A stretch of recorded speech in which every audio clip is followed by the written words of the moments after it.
আসসালামু আলাইকুম বন্ধু সকল। এই যে দেখতেছেন ফুসকুনিটি, এই ভালো করে দেখুন।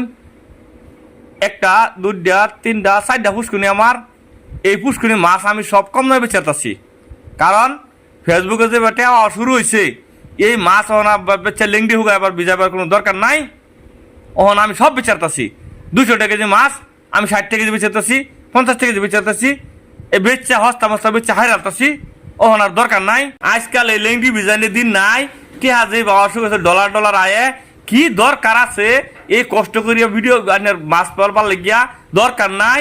আমি মাছটা স্যার ফালতাম না। ও না, আন্য যদি নেওয়া ইচ্ছা আছে আয়ুন, আমি 100 টাকা কেজি মাছ 50 টাকা 60 টাকা কেজি বেচে চলতেছি। আইনের আয়ুন খালি যোগাযোগ করুন। ওহন আমার দরকারও নাই। ওহন আমি ফেসবুকে টিয়া খাই হারা হইতাম না। আমি অনেক কুম্বালাইটা মাছ টাছ বেচবার কি দরকার আছে? আমি আর পুষ্কুনি করতাম না। আর মাটি সাইডে যা আছেন সব বন্ধক দিয়ে আসছি।